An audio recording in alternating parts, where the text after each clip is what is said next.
That's not a sequel. This is a sequel. We saw Crocodile Dundee in Los Angeles, so you know what that means. Now it's time for How Did This Get Made? We're gonna have a good time, celebrate some failure, not just be a hater, cause you know you wonder, how did this get made? Let's wallow in the mediocrity of subpar art. Perhaps we'll find the answer to the question, how did this get made? Hello, people of Earth, and welcome to How Did This Get Made? I am Paul Scheer, joined, as always, by my two co-hosts, Jason Mantzoukas. How are you, Jason? I'm good, Paul. How are you? Very good. And June Diane Raphael. How are you, June? I'm great. How are you, Paul? Very good. Very good. formal. We have two special guests here today. First off, this guy is a very funny, talented comedian who has a brand new documentary about him out called The Bitter Buddha. Please welcome Eddie Pepitone. Eddie, welcome to the show. Hey, ha-ha! That's a very good intro. That's Eddie Pepitone's classic salutation. Let's go. I am so ready for this podcast. So we actually have a very interesting episode. Due to some technical difficulties today, this podcast is going to have a lot of moving parts. It's not going to be like the regular podcast. So I'm going to ask you guys to bear with us. We have a very special guest coming up. We have Matthew Berry, the writer of Crocodile Dundee, later in the episode to talk to us a little bit about the movie. He's also here to plug his book, Fantasy Life. And you can go check that out at fantasylifethebook.com. But before we bring Matthew Berry in, let's talk about this movie. Crocodile Dundee 3, this movie, to me, it's so crazy what is going on here. Because the beginning is so kind of slow. I do feel like I got a sense in that beginning part of the movie. They're like, we don't have enough to fill the 88 minutes. Yeah. Like, let's have another shot of these gazelles, another shot of these, like, elephants going around. Like, because that whole sequence in Australia, I didn't even understand what you're saying. You'd think the movie would then take place in Australia, and it doesn't. No, I knew it was coming L.A. from the title. Well, from the Oh, really? So that's how you figured that out? I didn't get that. I didn't understand the title. Again, he is moving from one jungle to another. Oh, urban jungle. The urban jungle. By the way, the urban scene, that scene where the Latin people come up in a car, how cliched was that? How bad? Oh, yeah. You're By the going way, to give there us was- the money! You remember? Of course, and they were boys. I mean, they were Yeah. very, very young. Also, what was strange Well, I about that enjoyed that scene, I part know of you it. did. I know you did. What was strange about that scene, not to jump Yeah, we all could, around, Oh, but yeah, sorry.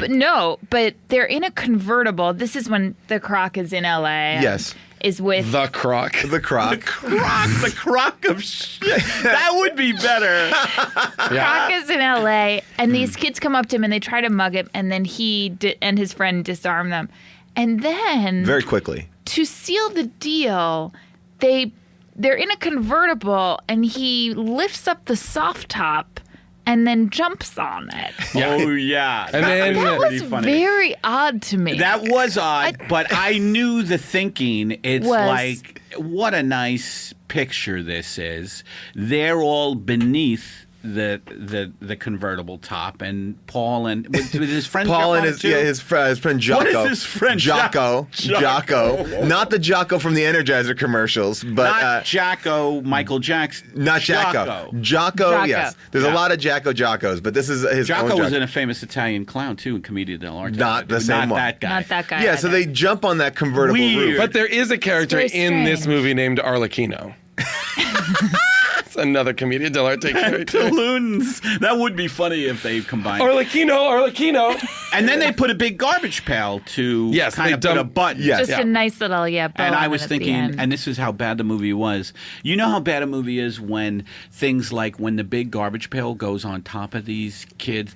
You're going, wow, that is a very big garbage pail. Like, those are your thoughts. Instead of having anything interest in the movie, I you're thought like, that too. my It's a giant, goodness, round, where like, did they very- get that garbage? I had the same thought. I was like, that is a very large garbage pail. And what is it doing in that alley? It Well, looks so it is clean to be in that neither- alley. It's not a dumpster. It's neither dumpster nor garbage can. But also- it's some hybrid. Yeah. It's not a can. It's something other. Yes. Can I say this? That Yeah. the movie also had this incredible street cred that it had the badass from Breaking Bad and then Mike Aida from Breaking Totoro Yeah. from Sopranos. Yeah. So they Yeah. had Sopranos and Breaking Bad strains Yeah. in this movie. Well, just to talk about the things that you get confused about in this movie, and this goes to in the terms with the garbage can. There's a scene early in the movie where like him and his wife are talking about going to Los Angeles. By the way, no conflict. No conflict at all. No. She's like, None. I want to go to Los Angeles. He's like, okay, great. Like, Yep. I also had a very hard time, as Paul knows, with the accents in the beginning. I had a Really? very tough time. I don't know what it was. It was maybe specific to that accent, but I genuinely could not hear and I could not understand the words. The Australian Were you thing? freaking out? She was like, I can't hear it. We kept on jacking up the volume. But I think, June, you have a problem with accents because you have the same problem with like Downton Abbey and things Oh, my like that. God. Can you do Cockney? Cockney is hard. Like when a real like Like Snatch, Trainspotting? Lock, I think I just Lock, have a Stock, and hard Barrel Why time movies. do one, hearing. Eddie? You What? know how to do accents like that. Can you get that fucking thing off my feet? What I said was, there is a great place to go to college in New Hampshire. See, I didn't and it's get a that. Very, yeah, you See, did I not didn't get get that. I didn't get it. Was it Dartmouth? Is it the college Dartmouth? I don't want to talk about it. I will say though, but again, the things that make no sense in this movie. So as they're deciding to leave Australia for no real reason, I guess. Well, it's about her taking. I thought it was about her getting a job. Well, her- in, Well, this is the craziest thing. yeah. So the setup for her reason to move to LA, Yeah. and I'm genuinely asking this because I didn't understand, is that somebody who worked at Newsday in LA. Newsday. Her LA. father's Her paper. Her father's owns it. paper. Her father Okay, but owns the paper. that another person who's not her father got into a car accident and died. Yeah, and died. and died. Yeah. And who is that Oh. man to her?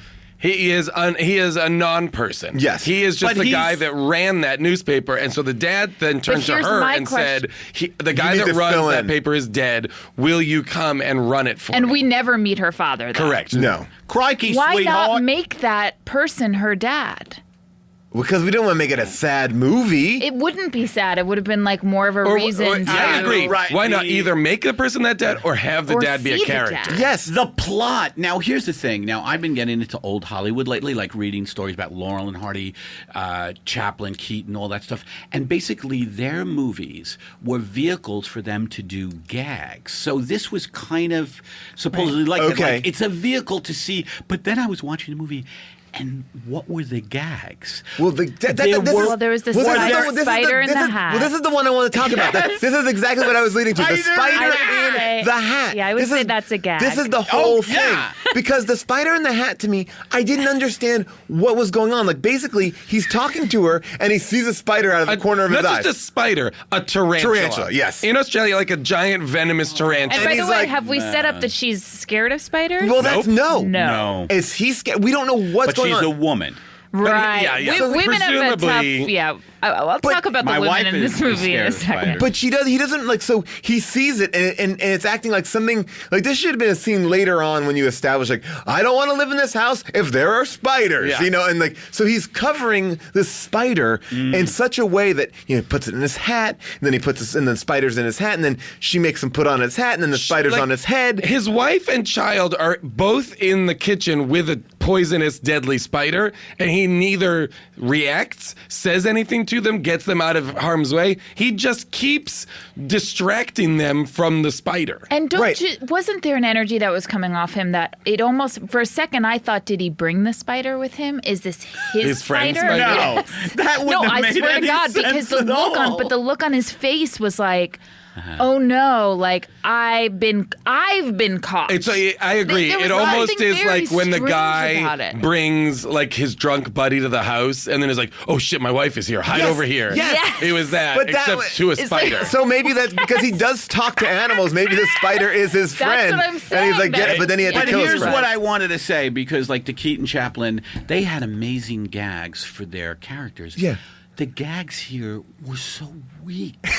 like the The cleaning the biggest- bear trap. He's even at the kitchen sink cleaning, and then he's like, bear trap or maybe gator trap. I don't know. I even missed that. Oh yeah, he yeah. loves a gator like a But trap. that's what he's doing in the kitchen is washing an animal trap, like a How did very I miss archaic that? kind Here of were like some- yeah. metal snap trap. Like that's the other thing is he's washing a brutal. trap that definitely causes huge amounts of harm to animals. Right, I was yeah. There was a couple of things like that, like There the were kid a few almost gags stoning. that I liked, though. I liked when he killed the fake snake at I liked Jungle that, World. too. I laughed out loud. Me too. I liked when he was talking to the two dads who were waiting to pick up their kids That was about funny. killing Yeah, a boar. I thought that was good. Like there were some gags, and by the way, Crocodile Dundee 1, those gags worked. They did. I did not see. Okay, the gags 7-year-old, Wait, the did you see it? 7-year-old Have you version seen it? of I was these. just gonna say, have you I seen have- it no, since I have you were not 7? seen it Oh, that's since. true. I Yeah, have I not would seen wonder it if those since. would hold up for you. I feel like they would. I don't know, because I agree with you, Eddie. Like, I feel like the gags here were just sort of like, all right, Well, that's what why else? we were laughing at the snake gag when he stabbed the snake, because comparatively, that was funny. But it wasn't. It wasn't. hilarious. Well, here's the thing. thing. There's a thing with Crocodile Dundee is sometimes his intelligence level is at an all-time high. Oh, yeah. And other times it's at a groundbreakingly Okay, here's an low example on for the me. spectrum side. Yeah. For me, here's an example of where I was like, whoa, what is happening right now? Wherein he and his son are driving, and his son says, oh, look, Dad, look, there's a dog in the road. So Oh, this is a Crocodile crazy Dundee sequence. hits the brakes on his Subaru Outback, by Yes, the way. I love that he was Subaru driving Outback. an Outback. He hits But by the- the way, he was a spokesperson for Outback Yes, at that time, so that's yes. why he had to be driving it. He hits the brakes on his Subaru Outback, comes to a screeching halt, okay? Yes. At which point, all of the freeway traffic, they're on the freeway. Yes. All of the They're, freeway like, on the traffic. 405. Yes. Basically, the freeway then turns into like a 24 car, both that's- almost pile up. But Jason, this is like hammering home the point. We are now in L.A. Yeah. The traffic is horrible. Crazy. And Mr. Australian is stopping to save a dog, which And is turned But out to this be is a the thing, skunk. like he goes like this. He's like, it's like all like an 18-wheeler, blah blah, everything. Yeah. And then he just says to his son, "Where's the dog?" Like he just says, he's not. It's as if he's not Well, that's the aware thing. of the But fact. and then I'll go even one step further. He's so Then stupid in this fucking scene. helicopters and police things are surrounding him, and he doesn't know even looking up. Nothing. He's walking around the middle of the freeway holding a skunk, which he thinks is a dog. By the way, slash what cat. Paul just pointed out was why the movie is so flat is because it just exists in this world that he kind of just walks through with no emotion. He Yeah. has no emotion, and we as the audience have absolutely no emotion. Yeah. So it's just a flat line. Well, the but whole here's thing. the really weird thing about that scene. So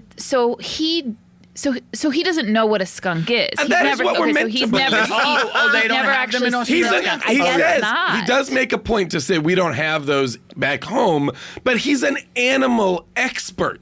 He would he's know not- what a Right. No, skunk I don't is. think he's an animal expert. I think that he is good with animals that are around him. Right. Because I don't He think was good with the skunk. Well, he's very good Here's with yeah. what's also strange, though, about him going to save the dog is that, and maybe I was reading too much into it, but it's like if he's somebody who is used to animals being in the wild, what was he saving that dog from?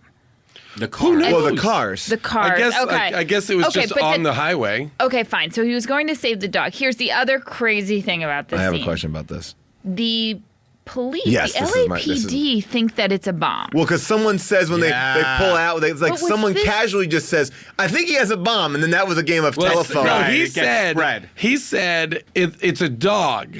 And then it was a game of telephone Yes. And as then it gets someone says- communicated back through traffic. And then somebody says, I think you said there's a bomb. And then somebody goes, he's gonna blow it up. And then chaos ensues. But my question is, the whole movie is his experience in LA, and sort of they hit a lot of the Los Angeles, the stereotypical Los Angeles. Oh my God, I want to talk about the roller landmarks. skater But- on Venice Oh, yeah, Beach. we got that clip, but by the way. The crazy thing is, well, what I was wondering is, were bomb scares at that time? Yeah. Well, an freeway everyday shootings thing? maybe, or maybe that. No, I don't no, think I don't think it's trading on any kind of cultural, situation. I think What year did it come out? 2001. 2001. This is before September 11th. It was- Yeah. But the other strange thing, though, is when that news footage is playing later on, and he's in the house with his wife, and he's so embarrassed because they're showing it on TV that he caused this thing. But I genuinely don't understand why he was embarrassed, because the LAPD should be the ones who are embarrassed about thinking it was a bomb. No. He's. I don't think he's embarrassed. He doesn't want his wife to know. know. He says to the Yes. kid on the highway, he goes, best not to tell your mom this Man happened. talk. You know? Man talk. But Well, wait, why? but can I want to bring up the one thing that we're not talking about, which is, I think, the more disturbing thing about everything in this scene, which is when it is clearly established he has a skunk in his arms, and he approaches the cops. The They cops pull their guns to shoot him. Yeah. Because they don't want to get sprayed, which Which is is an a overreaction. I mean, yeah. that is a Do you heavy think that would overreaction. be LAPD. justifiable self-defense if somebody was walking towards you with a skunk, and could the LAPD shoot that person Is there a and stand get your away ground with it? law as far as skunks? He was wearing the skunk like a hoodie. Yeah. and this is in the age of Rodney, I guess Rodney King, so maybe these cops are a little bit more. yeah. But I mean, Rodney King, 9/11. This it's is the deeper ra- than I thought. Oh yeah. I didn't know there was such overtones and This is undertones. post Waco. I mean, I'm getting a lot of like. Post Waco. I just want to talk about the Beverly Hills Cop part of this movie. Oh, like because, the art heist, like procedural, Yeah. That was so. and it like bad. was introduced real late in the game. really Yeah. late. Like the main plot of the movie isn't introduced until like an hour Right. into it. Right. at least. And Right. and the movie is like an hour and 28 minutes. Yeah. And Yeah. I don't even quite understand what it is. It's like they're Me neither. they're So the stealing- bad guys, the guy from Dear John and Yes. the guy from Breaking Bad. Jerry Burns. Yes, thank you. They have come across hundreds of millions of dollars worth of art Right. that was in Yugoslavia that was thought destroyed. But did In they a destroy war crime, by the way? Right. Which, by the way, was hilarious to me. That all of a sudden there's this serious issue, Like a political. yes, Yeah. Like all of a sudden Yeah. we're talking about war crimes Yes. in times of war, which was a big thing when the U.S. invaded Iraq. There were burnings of fucking museums. Yeah. and Oh, stuff yeah. like that. Oh, It was totally. heavy duty stuff. Yeah. And all of a sudden in this vanilla as hell Yeah. movie, that's introduced. Yeah, it's war profiteering is basically what Yes! it is. So they find these paintings in Yugoslavia, and their method of bringing them into the United States was to start a movie studio that makes movies in Yugoslavia and then brings the paintings back as props. It was so confusing So to me as well. confusing. Yeah. And here's the thing, and again, this is my problem with the movie. There was not one iota of tension about any of that. No. So it's sort of like you just have to go in your head, okay, that's the bad guy, Yeah. because you really Yeah. don't Right. know. Well, the other thing is but these bad guys are bad news because they killed this newspaper That's reporter. right. They killed someone to keep their. But my question is, were they selling this art? Because at one point, like Jerry Burns goes, "Yeah, if they don't want to buy it, we'll burn it on screen." It's like, does wait, that what does mean? that I mean? know. Like, This is what I couldn't figure out at the end of the movie. So, like, these guys are bad guys who run a movie studio, and it's Paramount.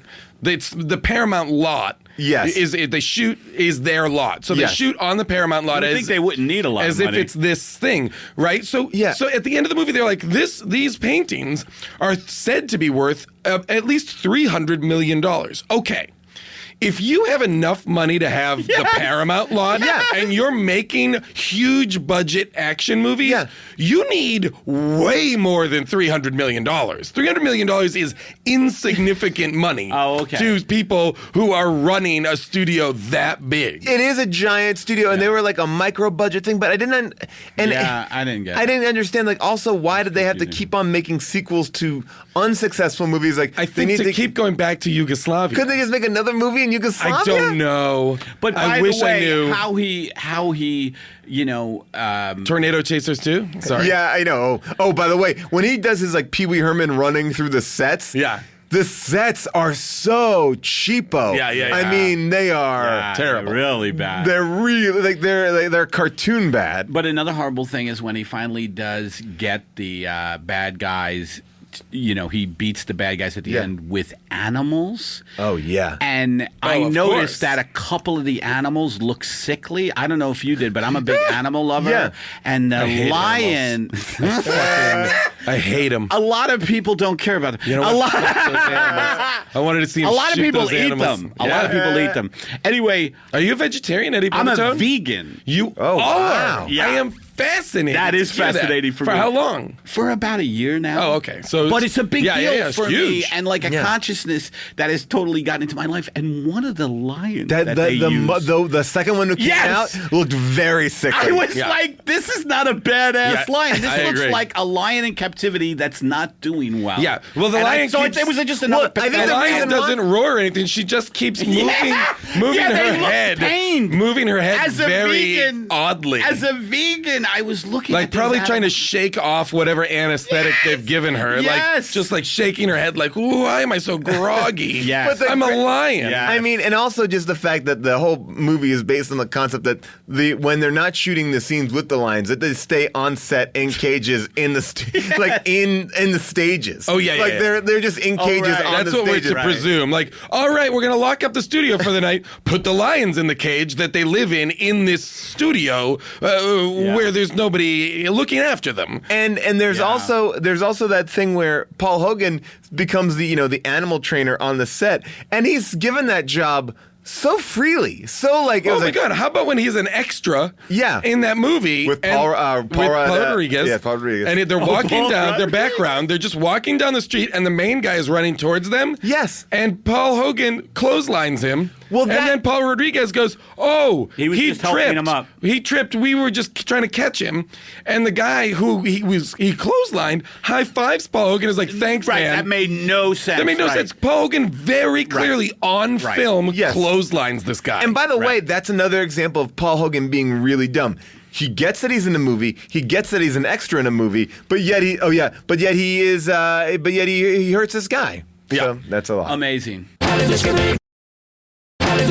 Today's podcast is obviously about Crocodile Dundee 3, Crocodile Dundee in Los Angeles, and we felt that we would be remiss if we did not have someone from this movie, and we have the writer of this movie, Matthew Berry, who you know from ESPN. He has a brand new book called Fantasy Life. It is available right now. You can go to fantasylifethebook.com to pick up the book. Please welcome Matthew Berry. How are you, Matthew?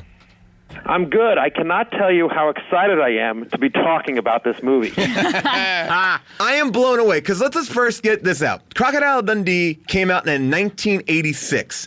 Crocodile Dundee 3 came out 15 years later. When you were approached with this project, because I imagine this was not a spec script, were you like, were you surprised that this is something that people were interested in? How did you get involved in the Crocodile Dundee franchise 15 years later? Well, of course. My writing partner and I were busy working on our Gremlins 4 spec when they called up. But yeah, it's interesting. So I was a sitcom writer, and I'd written on a bunch of sitcoms. My writing partner and I, and we'd just gotten off. A sitcom had just been canceled. We were on Union Square, which was another. If you ever do a sitcom version of How Did This Get Made, I'll tell you about Union Square. But so anyway, the show, of course, gets canceled. So our agent calls us. We'd been talking about getting into movies, but we hadn't even written a spec or anything yet. And our agent calls us and he says, "You guys want to get into movies, right?" "Yes." He says, "Well, you know who Paul Hogan is?" "Of course." "You ever seen Crocodile Dundee?" "Of course." Wait, if you know who Paul Hogan is, you've seen Crocodile Dundee. Of course. There is right. no. That's there- true. How else do you know who there he isn't- is? Well, I'm a fan of his other work. Right, sure. He was in I haven't seen Showa. the Croc movies, but Flipper, I loved him in Flipper. Right, of course. So he says, he's like, "Well, I'm one of the agents in charge." Paul Hogan is a client at the agency, wants to do a third installment of the franchise. I'm one of the agents in charge of putting writers in a room to pitch him ideas for the movie. If you want, I'll throw you in a room with him, and you can, get some practice. And Yeah. my writing partner and I screw it. Let's meet Paul Hogan. That'll be a funny story. Yeah, of course. This is sort of a backstory here. Paul Hogan owns like 60% of the movie. Oh, Paul Hogan was a TV star. Like he had a variety show in Australia. So he's a TV star, and with a couple of writers from the variety show, he wrote the first one and cobbled together like $5 million from investors to make the first movie. Made on a shoestring budget, and he owned it. So he owned like 60% of it, and then he went around piecemeal to all the different countries and just sold the distribution rights. Whoa. So, I mean, he made Hats off. gazillions. He's a rich wealthy. dude. Yeah. Yeah. Wow. And now, but it anyway, is still so we're- 14 years later, though. You're going into pitch. It's a little. I mean, were you a little bit struck by that? Like, why now? I mean, because it's a long gap. I honestly think he wanted to be a star again, and frankly, I think he wanted his wife to do something. Oh, right, You know what I yes, mean? because he's His wife married never to. worked again. Oh, that's his And wife? that was- Yes. No. Yes, that's his Yeah, wife. that's his real wife. Yeah, She's a lot younger. No. And he had. June. No. Are you okay? Because, Matthew, the one thing I was going to say is they didn't seem to have 1 ounce of chemistry. Those were the stiffest scenes. Oh, yeah. By the way, I am genuinely shocked. Not I had only no is idea. this his wife, but he had a very, very public divorce in Australia, like in the tabloids and With this everything. woman? Because he cheated on his wife with Linda Kozlowski or whatever her name is. And Wait, no, his other wife with this woman, you mean? the Linda, the one in the movie, yes, Yes, he cheated was on his mistress. Yeah, Yeah. So this is like he went through fire to have this love that could not be contained. Please But- tell me And that's it their really- real son. We never. No. It's weird in writing the movie. I mean, we're jumping all over the place, but just as you talk about it, so there were a couple of times where he had a house in Santa Barbara, and when we would go up and pitch him various things for the movies or go over things with him, we never met her. She was always around, but it was just weird. You know, we would go to this guy's house there were like 2 or 3 days where we spent like the entire day with him, pitching him ideas, and he'd say yes to some stuff and no to some stuff. I want you to stay out of the picture, sweetheart. Make yourself busy in the kitchen. Now you know why we asked Eddie Pepitone to be on this podcast. A flawless, known Well, I the was world just over in for his Melbourne, so I have flawless the accent. Paul Hogan now. impression. So, I mean, it honestly felt like there were the only 2 rules that we had. Okay. The only 2, we were told to go pitch, and we were like, it had to take place present day. Got it. Which means, we couldn't go back in time and do it 2 years after that. It Right. had to take place present day, and she had to be in it. Everything else was up for grabs. Okay. But, so we go in, and we rewatch the first 2 movies. And you know what we realize is they're very simple movies, obviously. It's just him reacting to stuff. Like, that's the whole movie, right? Yeah. And he's funniest when he's reacting to stuff. So we're like, and we don't want this job. We don't think we're getting it. So we basically, the premise we come up with is this: we come up with it in maybe half a day. We're just like, we go in and we say, like, look, you did New York in the first 2 movies. You've never done L.A. Let's say you're living in Australia, you're still with Linda, but let's say you've never been married, and but you've got a little kid. So he's a little crock. Right. Because there was the other thing is, I don't know if you guys remember when this movie came out, but basically Something About Mary was like the big movie, at least at the time we were pitching it. Something About Mary was like the big movie in Hollywood, and all the things that were getting sold and made were like these raunchy R-rated comedies. Right. Really sort of over-the-top Fairly Brother type movies, and we were like, there's no way this movie can compete with that. So the only shot it has is to try to go the other way and just be like super family and friendly and sweet that the people that enjoyed the first one could take their kids to. Sure. Was there so it's any... like made for me. Yes. Yes, exactly. We pitch them that simple story of like, hey, you go to L.A. There's some bad guys. You get a job at the studio because you can talk to the animals. Your wife gets a job at Newsday in L.A. You basically you're going to show because your kid's never been to America, so you're going to show him around. It's the blind leading the blind because you're telling him you know America, but obviously you don't. I said it's mostly there's going to be some bad guys at the studio. You save the day, but most of the movie is you walking around L.A. Which everybody does. Everybody does. Rock. Walks around L.A. It is funny the amount of times that they drive past and then are back out in front of Hollywood Boulevard. They're always going down Hollywood Boulevard, and it seems like they've driven away, and then they're walking around the corner, and they're at like the Guinness Book of World Records Museum. Right. So, yeah, yes. Exactly. Right. I mean. So you're basically taking the formula. I think they had 2 days to shoot in L.A. or something like that. So basically, we just said that. We said that's the movie, and then you end with a wedding because everybody loves a wedding. The Right. LA montage was electric, by the way. It made me want to go out on the streets. I just want to tell you Of that. course. You couldn't course, that was believe our you fault. had it I can't all take credit for available that. to you. So now all 3 of you are listed as writers. So did he get in the mix and write, or was he just supervising No, you he's two? not listed as a writer. That's that's part of the whole dispute. So anyway, okay. so just to put a bow on this. So Yes. basically, we give him that pitch, and it's like that's simple. It's just super simple. Like you go to L.A., blah blah blah. You get, there's bad guys there. You walk around L.A. It's Crocodile Dundee. We'll make it funny. How Yes. tough is it?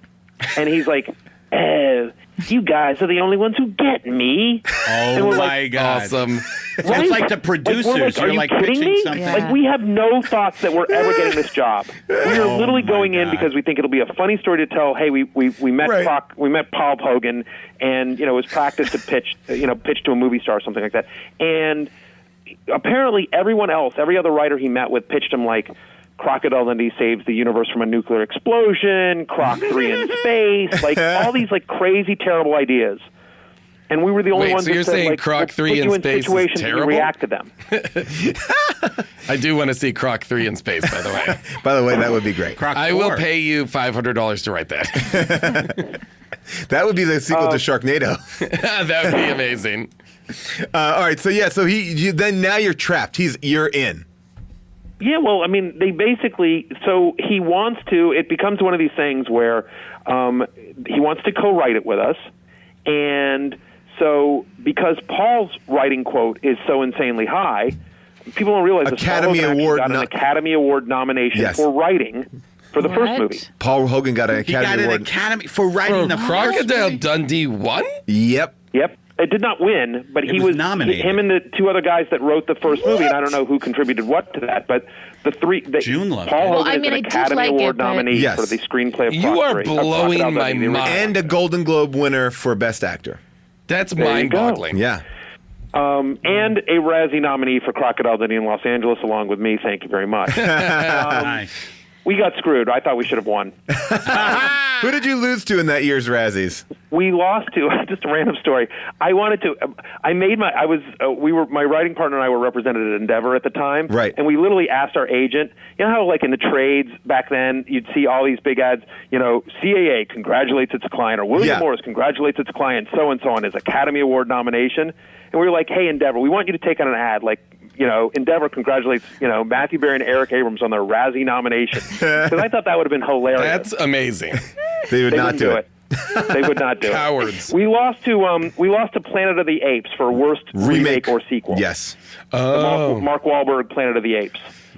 He deserved it. So anyway, but because Paul's writing quote was so high, what Paramount was going to pay us to do this movie was insane amount of money for first-time movie writers. Yeah. So we were like, You must have been happy about that. Yeah. well, exactly. Like if you're going to sell out big. Yeah. All the kids out there. But at that point, I mean, you've got those Union Square dollars. The sweet, 7 sweet episodes square or whatever. dollars. Yeah, so I mean, listen, so we did it, and Alyssa bought me a house. God bless Croc. for Sure. that. So now you're signed up. You got a lot of money. You are. You're off to do this movie. So now, what is this process like as you embark All right, on the so- action? Yeah. Right. So the plan was for us to quote write it together. But the last thing my writing partner and I want to do is sit in front of a computer screen with Paul Hogan for 3 months, right? And we know he doesn't want to do that either. Mm-hmm. So we say to him, look, let us write the first draft. We'll run everything by you and everything like that. We'll write the first draft, and then we'll hand it to you, and you can take your pass at it, and we'll go from there. So we go off and we write our script, and we pitch him a bunch of stuff, and some stuff he likes, and some stuff he doesn't, and he gave us notes and whatever. And Give me an example.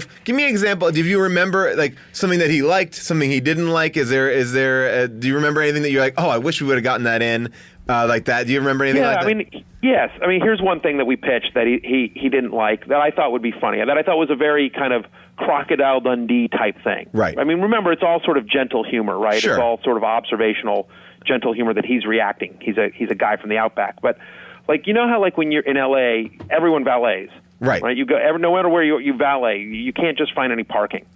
And when you get a valet ticket, it says read this. And it's Right. all the disclaimer stuff on the ticket. That's funny, yeah. So we thought it would be funny if Paul Hogan actually reads it.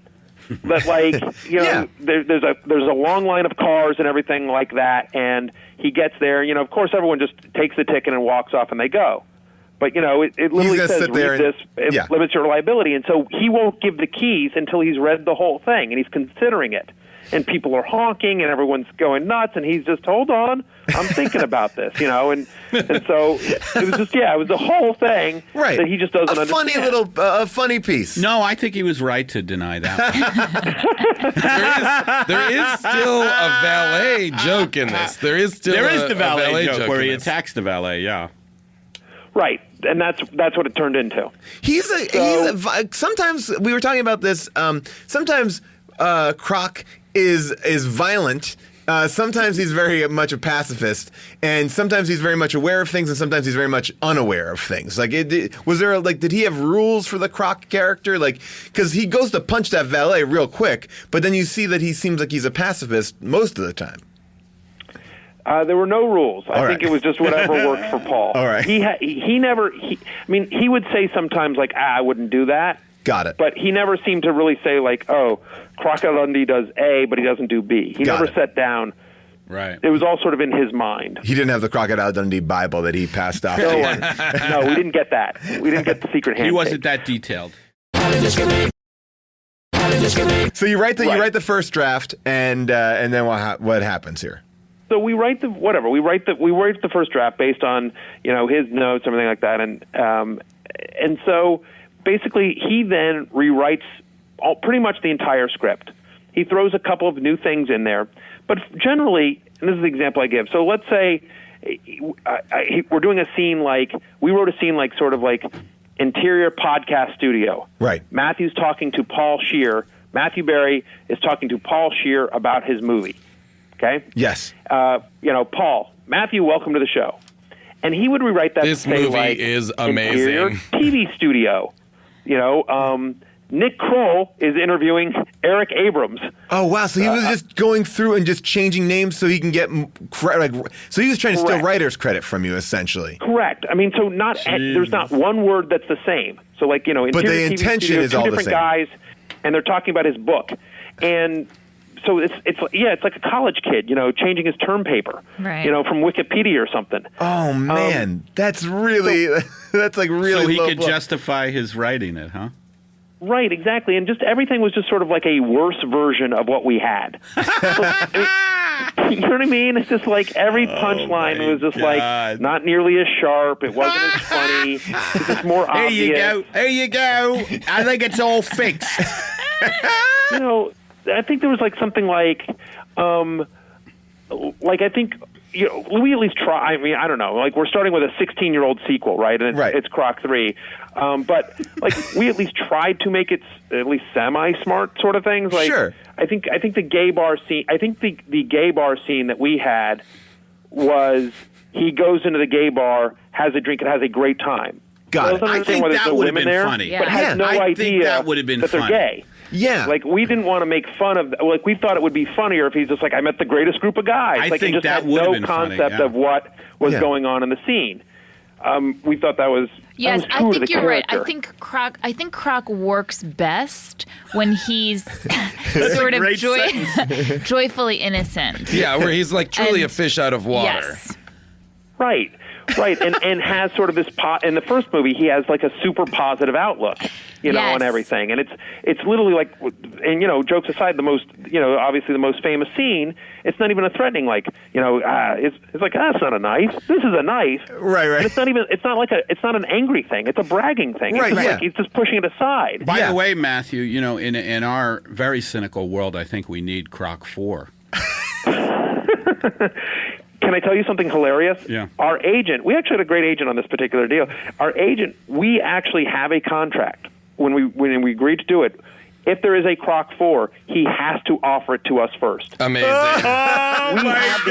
We still have the rights of first refusal on Croc 4. Well, you know, Matthew, you might be getting that because I'm looking at this article on IMDb that says that his money manager stole $34 million from him. What? No. Yes. I saw that. He's having some tax problems, too. You know what's amazing is that $34 million probably doesn't mean that much to him. Wow. He's literally that wealthy. Wow. That is Which is why the guy mind-boggling. could steal it. Which is why the guy could steal Well, it. I mean, it says here that he allegedly helped him hide money in a Swiss account in order to avoid taxes. Oh, and he made off with $34 million of it. And Australia has a warrant out for Philip Eagleshaw, who is behind this country's largest tax evasion scheme. Crikey.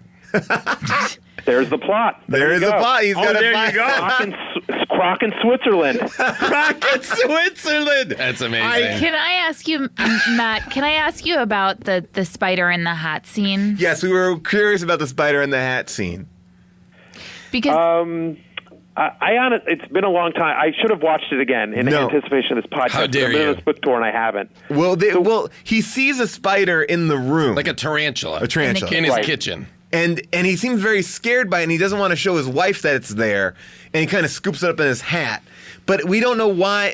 I think what was confusing to us is it almost seemed like the intention that was coming across was like, the reaction on his face was one of one of my friends is here and he's not supposed to be here, or he felt guilt or something that the spider was there. Do you remember the Do you spider? remember anything about that? This might have been a Paul We Hogan didn't special. do that. Was all Mr. Hogan's genius. Okay. So Let me had nothing to do with that. There is a number of scenes in this movie where a deadly animal is present. Paul Hogan is safe. Somebody else is in harm's way, and he does not warn them. Like, because there's also the scene. True. There's also the scene where the big giant Jaws croc eats Paul Hogan's boat. He gets up in a tree, and then his buddy comes along in a Jacko comes along. Jocko comes along in a tiny little canoe, and is like, "What are you doing up in the tree?" And Paul Hogan's like, "Oh, don't worry about it." And then it doesn't warn him. Isn't like there's a gigantic croc, and the croc eats Jocko's boat. Jocko course it easily does. could have gotten eaten in that scene. Was there any Could effort? have, and- Yeah, go ahead. And you would have. I was just going to say, you would think in the Australian outback, because that's where Jacko lives, that he's aware of this. Yeah. Well, now you alluded to the fact that he's kind of a jerk. So when did the jerk Yes. side pop out? Besides So the here's fact when the that jerk side comes out. So so we turn in the movie. He rewrites it the way he does, where he just basically makes everything like much more obvious and much more dull, and and whatever. It's all fixed look, now. It's never going to be a great movie, but we were trying to make it at least slightly clever. Right. And were you writing? And just to derail you for one second, were you writing to cameos too? Because I know like Mike Tyson's in this movie and George Hamilton. George Hamilton. Were you guys? Was that a mandate in here too, or that just was like a? Yes. Okay, great. Yes, but That looked he like a wanted mandate. But it was a mandate to write cameos, but it was always like generic because they were like, Right. we'll see what we can get. We wrote in Hef. Oh, that makes sense. And at one point he gets basically a Hef lookalike or something like that. Right. But yes, so that was one of the ideas. I think that was one of the pitches is that he would run into celebrities and not know who any of them were. That Right. was an LA thing. That he would run into celebrities. But Just the same like way, doing normal celebrity stuff, like Mike Tyson, everybody always knows, is always meditating in a park in Beverly Hills. Right, by himself. right. Exactly. Yeah. Everybody knows that. Excuse me, mister. What are you doing? Well, I'm meditating, young man. What's meditating? Meditating is a special place I go in my mind where there's no distraction and I receive a great source of power. Cool. Can you show us how, please? Sure. Come forward and have a seat. My name's Mikey. What's yours? Hey, Mike, I'm Mike. Oh, hi, Mike. I'm Mick. Mikey's dad. Mikey, Mick, Mikey. You gotta be kidding me, right? Okay. Fold your legs, like in a Buddha position. Grab your ankles to save yourself from some discomfort. And we're gonna take it easy, close our eyes, relax. Inhale the positivity, exhale the negativity. Inhale the positivity, exhale the negativity. and the Mel Gibson stuff, which I did like. That to me was like a perfect example of like a Croc one, like Tom Cruise. What does he look like? Yeah, like I like all those that stuff, jokes. So all right, so now Is it true Mel Gibson doesn't like the Jews? Right, that was in the first draft. So all right, so now you hand in the script. It's watered down, and now he becomes a jerk. How is Right, it becoming? because so whatever, it's fine. So he does it, but basically he then takes our name off the script. And Wow. we're like, we need to have. So he turns it in, and he wants sole writing credit. Wow. Again, this is a guy Wow. who is this is Crocodile Dundee in Los Angeles, Croc 3, Yeah. produced by Paul Hogan, based on characters created by Paul Hogan, starring Paul Hogan. He's in every frame of the movie, Paul Hogan. Yeah. But he still needs sole writing credit. And it would have been fine with us. It's not like we were proud of it. Right. The problem is that because of the contract we'd signed, and anyone listening that's a member of the Writers Guild, like to get residuals and to get certain contractual bonuses, we needed to have writing credit. Yeah. Like we were going to get a bonus if it got made and we had writing credit, or at least partial writing credit. So we needed to have writing credit because the whole reason we wrote the damn thing was for money. It was a pure money kick, obviously. Mm-hmm. So once Paul Hogan basically said, "I want sole writing credit," the line was drawn in the sand, and it was either us or him for writing credit. Oh man! So you had to go against him and fight him for. You had to arbitrate against him. Did you have to go sit there in arbitration with him, or you went? Oh separately? yeah. So that's not a pen. This is a pen. Right. That's not a first drop. Yeah. This is a first drop. Right. So and we go and we turn in our draft to the Writers Guild, and we have to make our presentation to a 3-person board. He does the same thing. He turns in his draft of the second version of the script. Yeah. And then they look at the final shooting script. And because he's a producer on the movie, he needed to have created 50% of the movie. Like that's the sort of the Writers Guild, at least at the time. That was the rule. And basically, he loses. He loses 3-0. They vote for us. Wow. Amazing. So he then appeals the decision, which is allowed. The appeal goes through. He loses 3-0 again. He could have just shut his mouth and shared screenwriting credit and made more money. Yeah. We never would have fought it. We turned it in, actually. The first draft of the script that we turned in had all 3 of our names written by the 3 of us. So he just was trying to get more money. That's crazy. Yeah. So now, and then Paul, I don't even think it was money. I think it's literally ego. I think the whole reason you asked, why he wanted to be a star again. He wanted to, be in a universe where, hey, we're making another Croc movie. He's the big star. He's got the big trailer. It's all about him. It's kind of like the Sylvester Stallone. His name is on like every movie as a writer. And I'm looking at Paul Hogan's IMDb page, and he wrote Lightning Jack, Almost an Angel. He's listed as a writer on every one of his movies. Right. So that's sort of his thing or whatever. So now he's lost 9-0. He's lost the appeal. He's lost the appeal of the appeal. So we're like, okay. So then he starts threatening to sue the Writers Guild. And he starts doing all the press. Whoa. And he's trashing us in public. Like if you search for Paul, if you Google Paul Hogan sues Writers Guild or Paul Hogan Crocodile Dundee in Los Angeles, WGA, or anything like that, you'll see he talks about wanting to sue the Writers Guild for writing credit, and that he really wrote it, and that these two guys, Matthew Barry and Eric Abrams, don't deserve credit and everything like that. So now we're in this really public battle about this movie that we're not real proud of. We wanted screen credit just for the movie, but it's one of those things. It's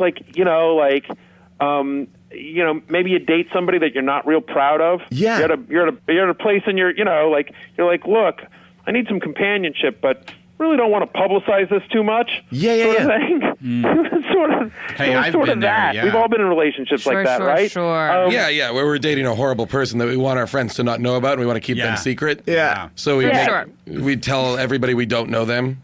Right. Correct. Yeah. This is the thing. We didn't want We're all horrible people, right, Matthew? We're the Croc 3 writers. Yeah, you're right. Of course. Yes. We wanted screen credit so we could make the money. Yeah. So now we're in this big public dispute where we literally have to get up and fight very publicly. Yes, we wrote the movie, not Paul. You know what I mean? We can't sit there and say we didn't write. You know what I mean? It's this horrible, awkward thing where we have to very publicly say no, we're the writers of this horrible, shitty movie. You know what I mean?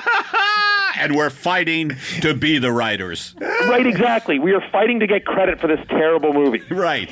That's the hilarious thing, too, is when the poster first came out, when it said written by, it said pending. They wouldn't have names on there initially. That's awesome. Oh, my God. A lot of people are like, who's pending? And then who's pending? Pending is really good. Pending? I want to read more from this. Yes, directed by pending. Alan Smithy. It's a fake name that they put when they don't know. Did you guys ever have a face-off at all? Did you?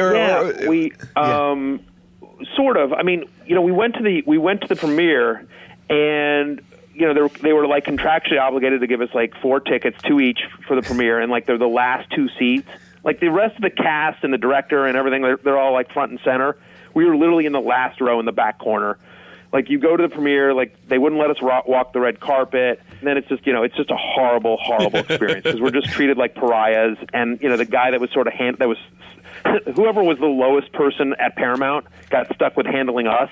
And he's just like, yeah, sorry, Paul Hogan said, you guys can't be anywhere near him. And, really? Wow. Because we want, I don't know, so it was just a horrible experience from start to finish. And he was such a terrible human being to us. And and he was such a liar because you wrote the damn thing. So he was living this lie. And he knew that he was living a lie. Christ. So do you come face to face with him? At one point we ran into him after the movie, we were exiting at the same time he was or something like that. Uh-oh. And we're like, and I think I said something. I was like, I literally said, hey, Paul, gosh, the movie turned out swell. Like I said something really like that, and he just looked at me and he didn't say anything. He walked on. Wow. Oh. What a dick. Yeah. Now, do your children play with his children these days? Yes. Or? Yes. Yes. We become great friends. Great friends. I'm working on Croc 4 now. Your children have like a Romeo and Juliet, like star-crossed lovers scenario happening. And but then this is basically what took you from the world of writing TV and film into writing a very successful fantasy football column and giving you all your success now. And you can read about this story and even more in your new book, Fantasy Life, which you can get at fantasylifethebook.com. But this is an amazing story and good to get some insight on what this is. So for our last question, high-low, one thing you're proud of, one thing you're embarrassed by. One thing I'm proud of, it's a very small moment. It's a very small moment at the beginning of the movie. He gets in the limo and the driver hands him a headshot. Thinks somehow that they're important and hands him a headshot. And Paul Hogan takes out his wallet and hands him a picture of him and his kid, thinking this is what you do in L.A. I like that pictures. too. I did like that joke too. Yeah. I like that too. So I thought that was a small moment, and I thought that was very true to the character, and I thought that was kind of funny. So that's one thing that that sort of survived as we wrote it. In terms of what we're embarrassed by, pretty much the rest of the movie. I was hoping you'd say that. Hey, we're pitching family comedy. That's what we are trying to do. We are literally saying there's not going to be any pee-pee or poo-poo jokes. This is a movie you can take your 6-year-old to and not worry about this. Something About Mary was the big thing. So we're saying this, and the whole thing is building towards a wedding. He's actually going to make an honest woman of Sue. That's the name of the character, of Linda's character, I think. And so he says, what about something where, he says, I think the teacher's probably got the hots for me, or something like that, likes my, charm. We're like, all right, fine. So we do that. He tells us basically to write a woman hitting on him. Sure. So we're like, okay, fine. So we do that. And we do that. And we'd actually said, well, someone should hit on you, but let's do it at the gay bar. And you're not aware that he's hitting on you at all. Really and you're funny, just getting He's along like, great. no way. Yeah. Again, this is whatever. This is however long was the movie out? 15 years ago? Sure. I mean, this is what sounds old, kind of old stale jokes now, was at least slightly fresh back then. Yeah. 11 years ago, it was good. It was right. So anyway, so he didn't want to do that, but he wanted the teacher to hit on him. So we're like, fine, the teacher. So we write that scene, and then we take long Silkwood showers after it. But whatever, we write the scene.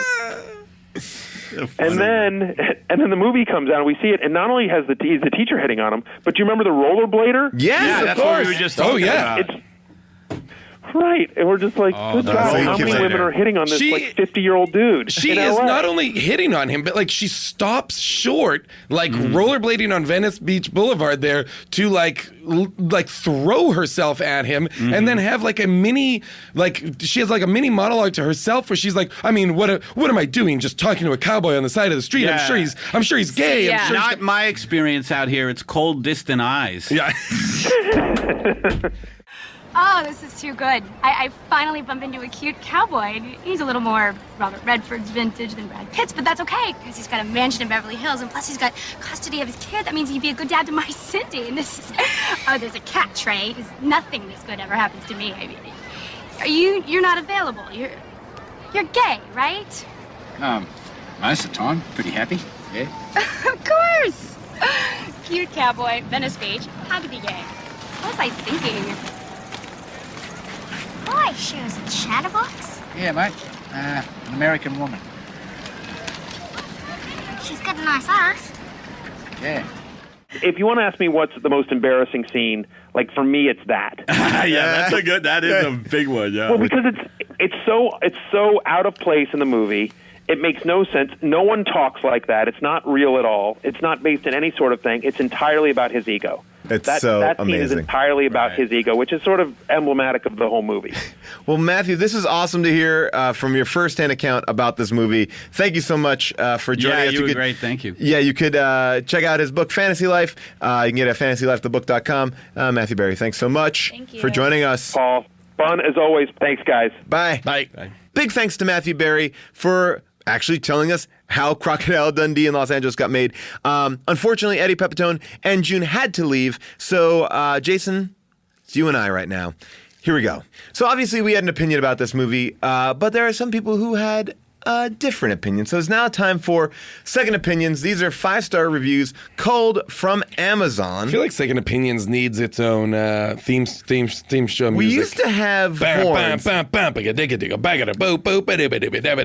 Opinions. I like that. Somebody make that into a track, and we will play that every single time. Until we hate it, which will be 3 episodes from now. But it will be a glorious 3 episodes.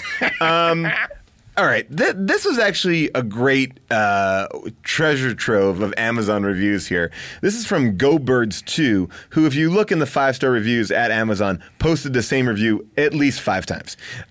With the nouns changed to other places, or always for this movie? Always for this movie. Same review okay. for this movie. Got it. So here it goes. You might say that Paul Hogan has his own brand of sophisticated humor.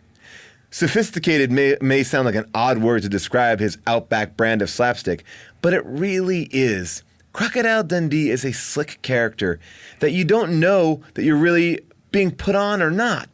I think we're all getting tired of the fast-paced, slam-bang, rapid-fire, so-called sophisticated humor. This film is a welcome return to good old-fashioned, homespun, grassroots comedy. There's so many things to unpack in this. Sophisticated is not a word that you want to... Nope. No, not at all. And I guess they're hypothesizing that this is like a Borat kind of character. Is he or is he not this character? Not that either. It's not Borat style. And we are all getting tired of that fast-paced, rapid-fire comedy. Aren't we all? I'm so tired of laughs coming quickly at me. Slow it down. Slow it down. Slow it one laugh per down. every 15 minutes. Like, that's the thing in this movie. Like, they're in Los Angeles, California, and they walk everywhere. They're walking the equivalent of 25 miles a day. It's crazy. And again, like I said, they never get too far away from Hollywood Boulevard. No, never. They're just walking in a constant circle. It was the only thing that was interesting to me, and this is again a sign of a bad movie, when you're watching a city that you live in, you go, oh, that's interesting. That's what that looked like back then. That's what that looked like. But it is old-timey. There is an old-timey element to, like, him picking his kid up from school and then them walking home like Andy Griffith style, you know? I get what that person is saying, even though that person is a fucking idiot. Well, listen to what Liz has to say. Liz says... Oh, Liz? Don't get me started with fucking Liz, dude. Loves it. She goes, this is a great movie. I like the first one, but this is much better. It is very funny. I'm a comedy freak, and I love funny movies. And this is definitely funny. The DVD is better. So rent it today because I'm sure you'll come back and buy it. The DVD is better? 5 stars. I don't know how the DVD is. I guess the maybe DVD the is extras. Maybe just the process of going to the theater is a pain. So maybe maybe it's just the extra features were like unstoppable on this. Well, this is the one that I think. Oh man, they're.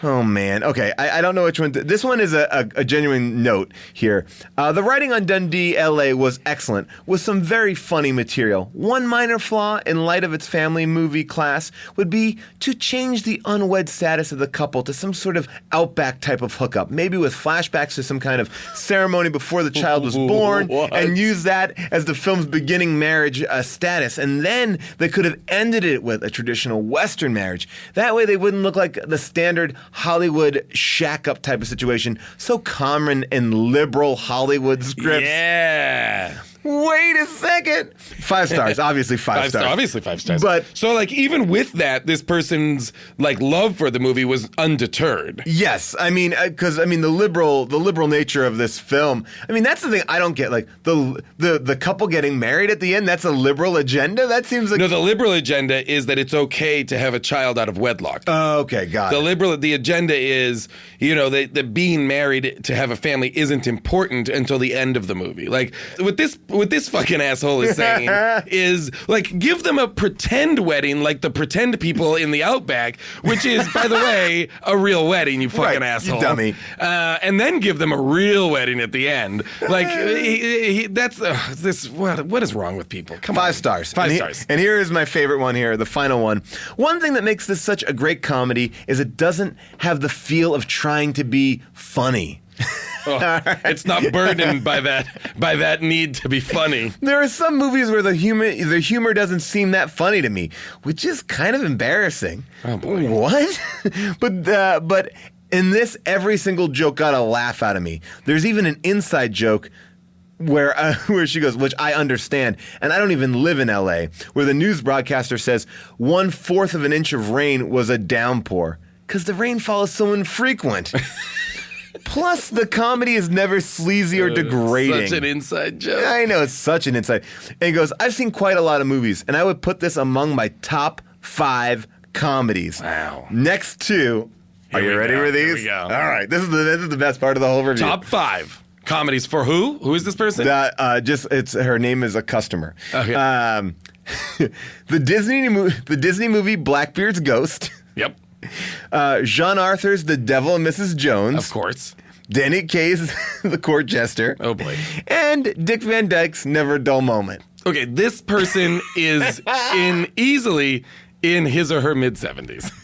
But Crocodile Dundee 3 gets put into that pantheon. That's crazy. My favorites: Paul Hogan, Danny Kaye, Dick Van Dyke, and the Disney movie Blackbeard's Ghost. Oh my God! So that's some. And I like Ron Jeremy's pornographies.